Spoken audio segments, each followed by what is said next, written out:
Have you ever felt stuck in a circle? Or have you been following that social norm, standards set by your parents or your family, which makes the feeling of being your authentic self so fearful that you don't dare to live your own way? Or simply, are you uncertain about the major you chose for your university? So if the answer is yes to all these questions, give me some jazz hands. Alright, I didn't expect to be like positive, woo, but yes, good jazz hands. Okay, I see a lot of jazz hands in this room. And guess what? Me too. Well, we all need to. So I break down a little bit of how I broke my circle. A quick background about myself or my university years. I am a graduate from the National Economics University, and my major was business English. I kind of pushed all of my credits so fast that I completed my university in 3 years and a half. And for the main reason, and for the main purpose of, I want to use my 6 month to experience, to try. And what are these trying? I want to try things that do not relate to my passion, which is dancing. To be honest, throughout the years of being in NEU, I'm sorry with all my respect, I love the school, but I just have another passion, which is dancing. I kind of discreetly went to dance classes without telling my parents. But in those 6 months, I was so fearful to be my own self. I was so fearful to be the authentic Lin, because I was afraid of disappointing my parents. You're learning in NEU and you're becoming a dancer? Are you sure? So I was like, you know what, okay, scratch dance. Let's do something else. I went from being an English teacher, an English teaching assistant, doing anything I could. I even pushed myself to become a backstage staff because I did not want to entitle myself a dancer. So I did. Alright, so in 2017, I worked for an event called the Earth Hour. And the funny thing is, as I was in all of my black suits backstage, having a walkie-talkie with me, I saw my friends, my dancer friends. And they walked past me, ready for station, they were all turning their head like, wait, Lin? Is that you? Oh man, how did they see me? Yeah, that's me. Hey, what's up? You changed that, man? Aren't you supposed to dance with us? We going on stage now. And I was just smiling. I didn't know what to do. And as I was standing there in the dark, I saw them go. I saw them give their full energy on stage with their full passion and those moves, those energy, and I wanted it so badly. And there was a spark inside of me, pushed me to say that, you know what, Lin, you deserve to be under that spotlight over there, not back here. And that was the last time I ever held on to the walkie-talkie, and I walked out that event. Yeah, and I broke my first circle, the very first circle. I went home that day. I called my mom through a Viber app, and I told her with a very tight throat that, Mom, Dad, I really did try everything I could, teaching, office work, event, staff, but you know what? My butt just keeps moving and I can't stop dancing. Can you just let me dance? And my parents were in New York at that time, and they were, you know what, Lin, we saw your struggles. We feel it. So here's what we're gonna do. You got your degree, right? Okay, put that in your closet. Go get your visa, sign up for Broadway Dance Center, book a ticket to New York. Let's go. And that's how I broke my first circle. So, New York, here I go!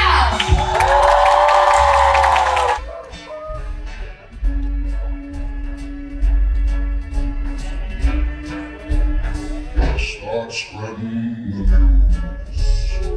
I'm leaving today. I want to be part of it. New York, New York. These vagabond shoes are longing to stray right through the very heart of it. New York, New York. If I can make it there, I'll make it.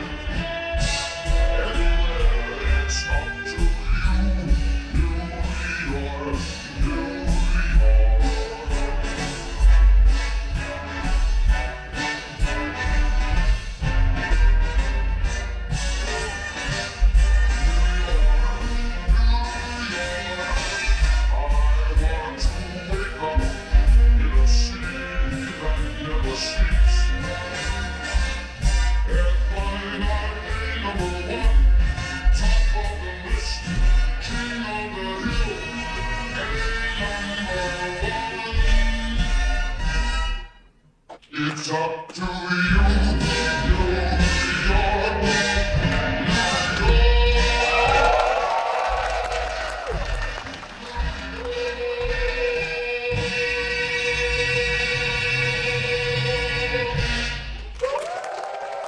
Alright, the first destination done. Lena no longer in Vietnam. She's there. However, breaking one circle does not mean the circle ends. It means you're stepping into another circle, another loop, another fear. And my next fear is intimidation, confidence. Ooh, the dancers here are so professional. Ooh, they were trained at like 3. They can do street, tap, ballet, theater, everything. What can you do? I compare myself. I was scared because my parents already paid for the classes. Now I can't undo it. So I closed myself for the first 3 months. I did not really communicate because I was so unconfident. Yeah? Have you ever felt like that lack of confidence? And like you want to open up to someone, but you're like, man, they're so good, I can't talk to them. Some of you? Yeah? Alright, yeah, exactly. But actually, they are thinking the same thing. They're looking at you like, oh, they're so good, I can't talk to them. So that's the voice inside our head that we are fighting to get over. And I was fighting for the first 3 months. And I know 3 months is not a lot, but it's something. And I know that there are so many of you out there who go through that for years, especially those who went abroad to study. So in my first 3 months, I was training. My school only allowed us to train for 18 hours a week in Osaka. I forced myself to train for 24, 26 hours, or even 30, which is over the limit allowed in my school. Because I was so scared of not being able to catch up with those dancers. So if BDC found out, I would get kicked out of school. So I took a lot of classes outside, tap, theater, ballet. I did everything, even those styles I didn't like. And after 3 months, of course, I felt more confident. Yeah, I know this. I have confidence now. I was so scared. So there was this one person in my theater class. His name is Mr. Johnson Brown. A very special human being in my life. I admired him secretly. And then after those months, I picked up myself and had the courage to go like, hey, you know what? Say hi to this guy, expand yourself. You're in New York, you have to socialize, you have to create network. And on a very cold, piercing cold winter day in New York, I was running into BDC. I saw that beautiful giant over there. He was signing up for class, and I was like, Lynn, let's go, let's go. No, I can't, because I'm scared. Push myself again. Nope, I'm scared again. Oh, hi, Johnson. I don't know why I know your name, but hi, Johnson. Well, that was nice. That was a very good introduction, then. And we talked. Johnson said hi back. And from that simple, nervous, awkward hi, things escalate. Opportunities open. Magic, miracles. From a hello into me helping him hit the play button for his tap dance project. Into me working on with him for our projects in Vietnam. So what is that? Hit it. Coffee scenery. Oh, okay. We went to a cafe. Me and Johnson were like sipping on a Vietnamese coffee in my favorite district of New York, which is Brooklyn. Yeah. So I was like, you know what, Johnson? I want to do things. I want to bring things to Vietnam. And you know what? I want to drink Vietnamese coffee in Vietnam. And I want to bring jazz to Vietnam. So let's drink Vietnamese coffee and bring jazz to Vietnam. I'm like, what, really? Wait, how? Not here, not here. I'm booking my ticket now. And that's what happened. He booked his ticket. And I'm like, okay, I need to go back to renew my visa, so I'm going. So we went to Vietnam. So from that simple hello to that very daily chill coffee talk, we did a workshop series called A Broadway Dance Experience. 3 workshops. Over 150 students joined. None of them know how to dance. They have both left feet, like they can't even. They joined. One showcase, 300 jazz hands. And that was the first time we brought a Broadway dance experience to Hanoi.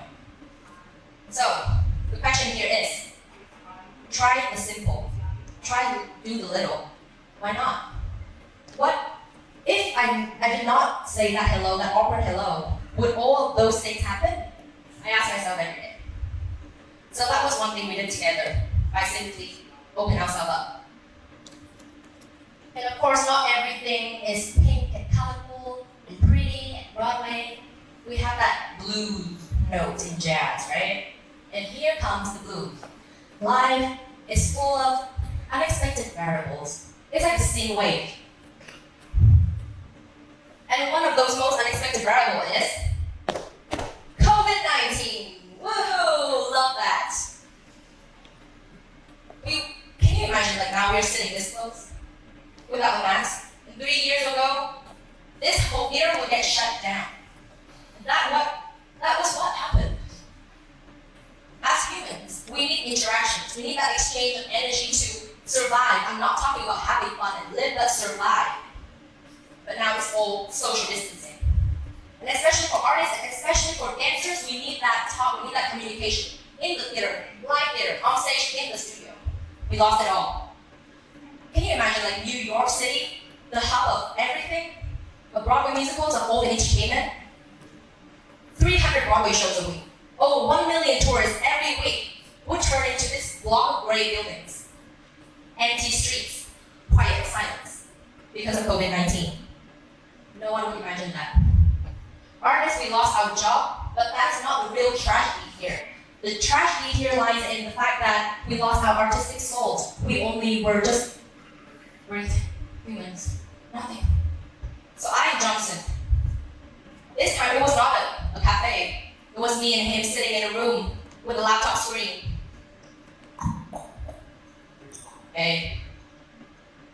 This is pretty dead. Like, let's do something. Let's get crazy again. So we got crazy again. But within regulations. Yeah, because we are very, strict people. So Johnson came up with the idea to contact all theaters, community theaters in New York as much as possible to ask them about, hey, we want to bring theater back alive, but safely, how can we do that? And there was this very lucky chance we got from the Tech Theater. It's a community theater for all Broadway artists. So they were very supportive about mission, which is to give life back to these Broadway artists who lost all their jobs and they just want to dance. So come to our theater, but only a few people can come at once. So we had this idea of creating a virtual show, an online show, which means we record footages of dancers, each one of them, put them in a film, and then pick up a show date to air it online. So 3 months, one virtual show is called Dancing Through. I'm not sure why it's not showing up. Okay? We have over 100 artists during COVID. Half of them were Vietnamese and half of them were in New York. I traveled back to Vietnam to save myself, and I was like, Johnson, hey, I'm going to be in charge of these dancers here. Lynn, hey, I'm going to be in charge of these dancers here. Send me this tomorrow. All right, tons of emails, sign contracts, all of that through online. And we made that happen because why? We TRY track. We did not give up because COVID blocked our way. We find ways to fix the problem, to get it through, to get it done, because we try. And because we try, these artists want to try. Everyone wants to try, and we made it happen during COVID. So that's another one. After Broadway Dance Experience in Hanoi, we made Dancing Through, bridging West and the East together. All right, so done with COVID. That's pretty sad, right? Okay, let's move on. Okay. The funny thing is, I think that COVID likes me, but they love me. I was in New York, it's COVID. When I go back to Vietnam, it's COVID. So I have literally no time for it. I'm like, okay, yeah, best friend, no, let's go, be best friends. So when COVID hit Vietnam, yes, we all know that. Sad. I teach mostly when I came back here, and most, everyone's class got canceled, so all the artists, everyone changed their platform to online. I am a very strong person. I have this big ego that I hate so much, and I'm trying to fix it, trust me. I was like, no, dancing needs human energy. I want my dancers here, I want my students here with me. I'm not doing online classes. But then also I'm a very realistic person, so I'm like, you know what, reality hit me in the face, and okay, fine, I'm doing my online stuff. So I started with live streaming on my Facebook. I was like, hey guys, so yeah, this is my jazz class, 2 viewers. And they were like, my 2 best friend, y'all here, you know who you are. And then they just like switch on their laptop and leave it there and be like, oh my god, this crazy person, and they do their own job. But thank you for your support, that means a lot, because from those 2 people, I keep my ground. I'm like, you know what? Because I chose live, I'm like, do it to the end. So I keep that very consistent. Every week I live stream, Yes, everybody, let's go. From 2, it goes up to 5, 10, 15. It dropped down to 8. Dropped down to 5. I was like, no. This is going to rise up again. Trust. Keep consistent. It rises up again. We went up to hundreds and more. And from that, people start to reach out to me. Kaylin, I went online class. Kaylin, let's open this, blah, blah, blah. And I opened my first online class. And all of these groups of people just keep building online. And once the COVID social distancing rule was lifted, can you imagine all of these people? They came to me and, hey, let's do this offline. And that's how Theater Dance Vietnam community was built, from this laptop. Those people over there, you guys are my soul, and thank you so much for being here today. Even though Theater Dance Vietnam community, my student community, only have roughly 30 people, that is nothing to compare to other dance communities. But you know what is meaningful to me? Because these people, these 30 people, did not leave me one day even when I was at my lowest point. They were the one who picked my hand up and said, Lynn, keep going, we're here for you, we're rooting for you, and they are here today. So that's what keeps me going. And of course, Broadway seems very fun. But again, let's go back to the sin wave, right? Up and down, here comes more down. When TV went offline, we have classes, right? I was pretty confident. I was like, you know what, I can hold this myself. Not because I don't really trust teammates, not like that. It's just that I was afraid to reach out for help. I was like, you know, I don't want to bother this person. She probably has something to do. So I was a one-woman show. So here comes the one-woman show. Not every trial is a success, but a lesson. I was a dance teacher, a choreographer, a dance team manager. At the same time, I was a page admin, salesperson, customer service. Basically, every little things I was doing. I create content. I just do all those non-dancing stuff. A lot. For like 4 classes, which means I have 8 to 10 sessions a week, being in charge of everybody. At first, I was like, you know what, this is simple. I can still dance, I can still work on my laptop like that. Yeah, that lasts for 1 year, and then Linh was just like that big. It hit. My physical health, my mental health were in complete shutdown. I was so confident. And I was like, you know what, this is probably just temporary. I can go through this. Until the day I couldn't hear. This all sudden hearing loss. My right ear was 90% deaf. So I entered hospital for 10 days.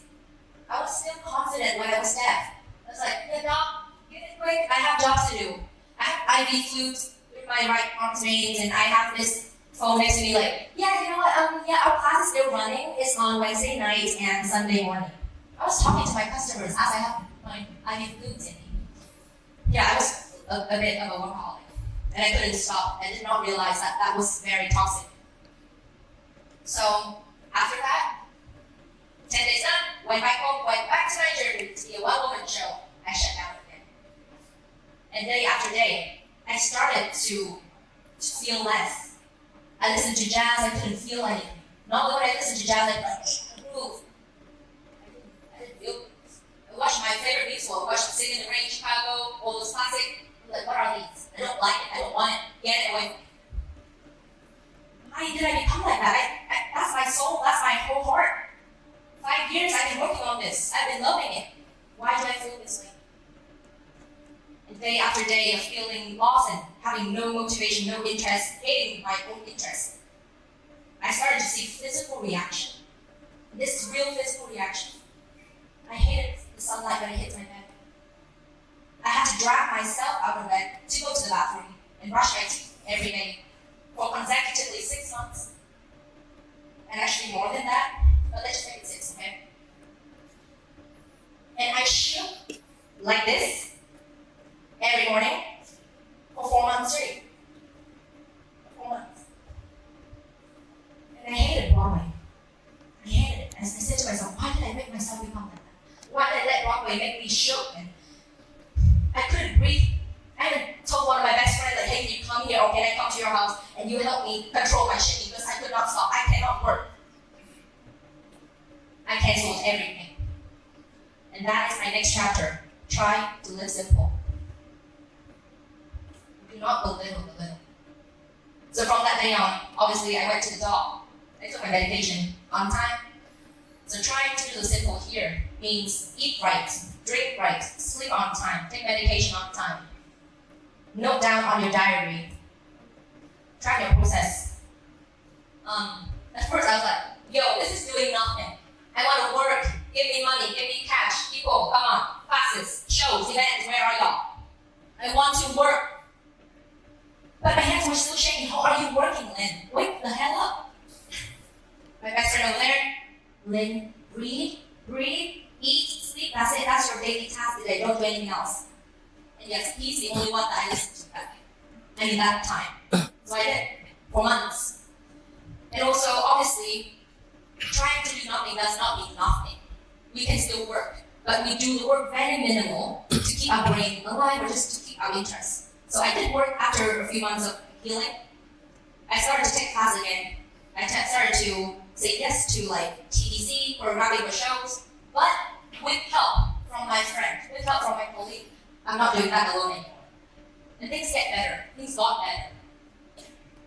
And now it comes to another process, which is called try to trust again. Trust who? Trust this. Yeah. Because what? This Linan left me. I need to trust the old Linan first for her to come back. So this, okay for now, I believe, I lost her. Boom. No hats, no Broadway, just me. There was a hole inside of me. Learning to trust that that person that left me is going to come back is not easy. But I did it. So, I started with just push myself to communicate. Okay, I wasn't scared of the sunlight anymore, so I opened a little bit of my window every morning. I started to say, hey, you know what, I think I'm ready to meet my students, but just meet first. So my students were like, let's meet, just meet. You don't have to teach. I met my friends, I communicated. I started to work with my friends again. Mostly they work, but I didn't work that much. Things start to light up again. My heart starts to feel things. I started to listen to some jazz and watch some musicals, and it did not feel much, but I did enjoy some of it. And the 2 classes, I was ready to have more interaction with people. And that just somehow nurtured again. It lives again. So yeah, I think the Broadway dance came back, but not all of it, just slowly. So I decided, after 11 months of being in depression, I'm okay to step out into the light and be myself again, pick myself again. So I tried to trust the original Linan, that hey, she will come back. And suddenly, one day, opportunities just keep flourishing and flourishing. Works, all the school contacted me, dance center contacted me, BTV were like, hey, did you want to do this show? Hey, did you want to be in this interviews? And now I'm here, in TEDxVNUIS, giving you this speech. How would the depressed Linan, like 10 months before, would imagine this day would come, being here? And you can't imagine how grateful I am standing on this stage, and being able to speak out these words to you. Yes. And after those 11 months, I was fine. I felt healthy. I'm okay to work now. Thank you, everybody, to support me. And one of the favorite projects that I did is called I Do, a project I did for a singer called Little, and this legendary band 911 who I listened to when I was a kid. And at first, my thought when I joined that project was, hey, I just want something to do, like chill, to get me back on track. But then, because I tried to trust the director, who contacted me like 3 days before the thing, I trusted him that he's gonna make my thing really beautiful. I trusted him, and I trusted in myself that yes, you will do this. You will make this wedding song super jazzy. You bring jazz back into the Vietnam entertainment industry again. So I said yes, and now watch how many views that video got. You do that yourself. And that was the final key. The real gift that I got from that project was not that quick cash or like making money. No way. It's the people I met. Oh my goodness, you can't imagine how many inspiring people were there. We were a team, we gave ideas, we respected each other's ideas, we boost each other up. 12 to 15 hours a day of being on set. That is crazy tired. But we did not feel a thing. We gave each other energy. That is the biggest gift I've received. And also, just a cute side story. During that day, I met a special someone, a jazzy soul. Being in a project is which is like has nothing to do with jazz music. It's pop. And I was noting down on my diary on set, and the person came in and he's like, "Hey, are you Lynn? I knew you for 2 years. Let's talk." That person is a very jazzy soul, a jazzy musician. I'm a jazz dancer, and that was my final key to everything. I found my light.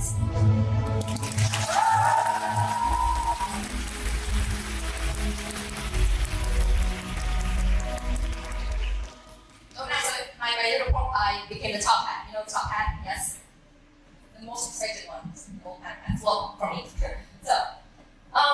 So that's my trial process. I go. You go.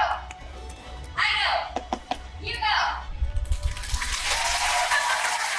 Thank you so much. So how about let's take a bow, right to the left, and down. Take your right arm up, and down. And now I want you guys to spread out your arms. Take it all the way up. Take all the good energy in to your heart, and now send it to your friends next to you. Boom. Thank you so much, everybody.